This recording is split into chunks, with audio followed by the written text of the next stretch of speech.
Hello, this will be my necro healer build video.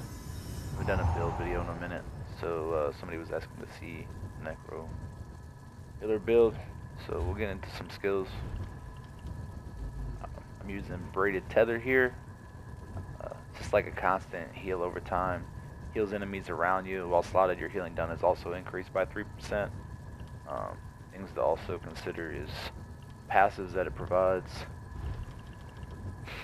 So when you have a negative effect on you, healing done is increased by 8%. When you have a living death ability slotted, which we do, your critical strike chance with all healing abilities increases up to 20%. When you use an ability on a corpse, you generate 10 ulti. And if you have like Spirit Mender active, your Magicka recovery is increased by 200. So we have that on the back bar. The Intensive Mender. So that provides a really good heal over time also. Got Radiating Regeneration. It's like 1.8k unbuffed. If we were to buff up.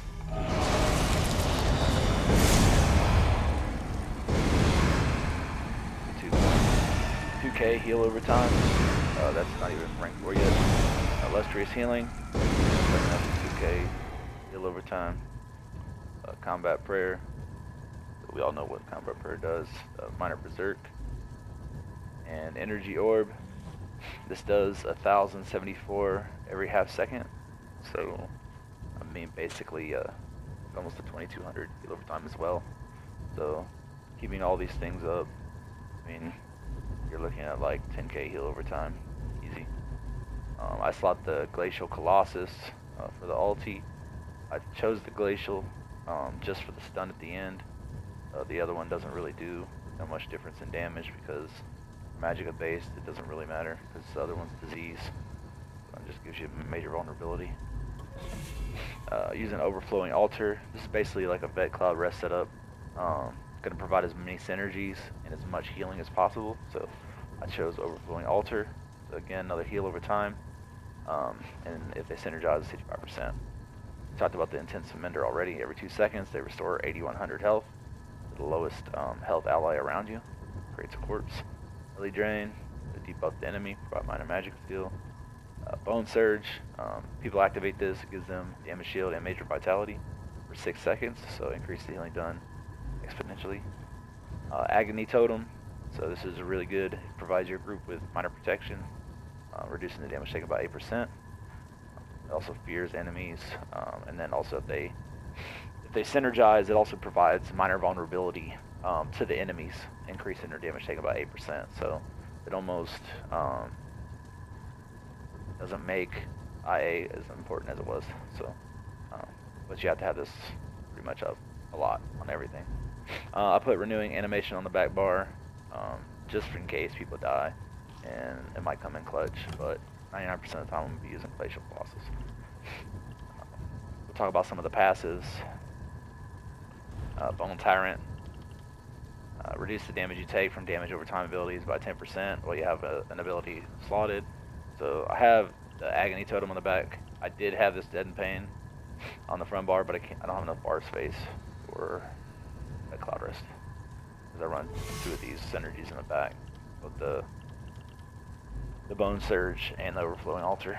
And then we have this with the increased health. So I'm almost there, level 49.5, but I'll have another 600 health.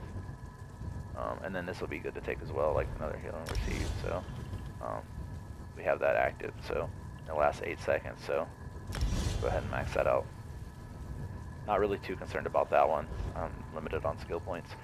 And then for this one, I was using Blood Sacrifice. I used it like maybe 2 pulls in Vet Cloud Rest and realized this will basically kill myself because it gives me minor defile. And it's literally prevents me from healing myself up to full, so don't use that in Cloud Rest. Just keep your Intensive Mender up and all your other this heal right here. You'll be fine. Good passives though. Negative effect we talked about all these 20% crit healing chance, the ultimate, and then Magicka regen. So for Destro, I mean basically just Ellie Drain Blockade. For any other content you could run Blockade. Or the Unstable Wall. I like it bigger though, because I'm not doing too much damage. I'd rather hit more enemies with it. Resto Staff, all the passes. Light Armor, all the passes. Medium, you really want these Windwalker and Athletics. So as soon as I get that ranked up, I'll use that. And then just all these right here. You want eventually to get all these. Missing some skill points. Let's see. Undaunted, Overflow Altar, Bone Surge, and Energy Orb. Aggressive Horn. You won't need that in Cloud Rest just because there's already 4 other supports. So I am a Breton and use medicinal use. So, raid buffed up. Oh, like cheese shit or whatever.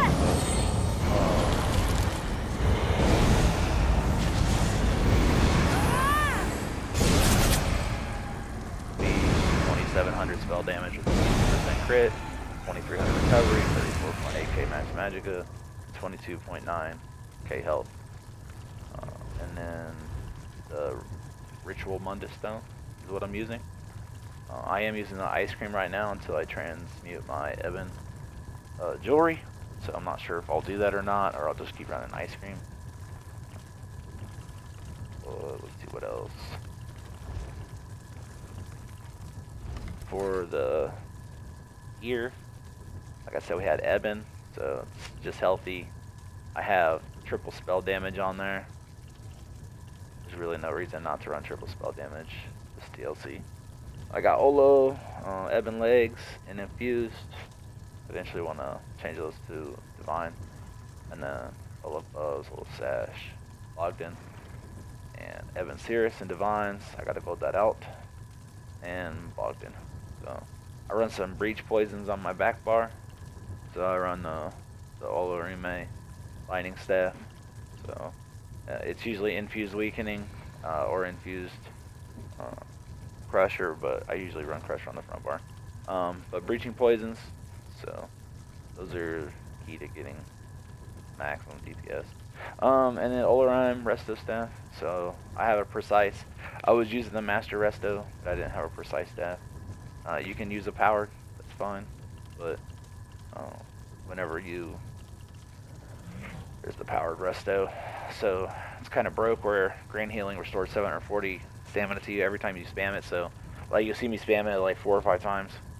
You just got like 4k stamina back just because of that. So they are going to change it to where it does stamina over time. It's like ends up being the same amount, but it's like divided by 4 every 1 second. So, but so a lot of precise. That's that I can get 45% grid rating. It's really nice. So hope you guys liked the build video. If you have any questions, let me know in the comments. Thanks.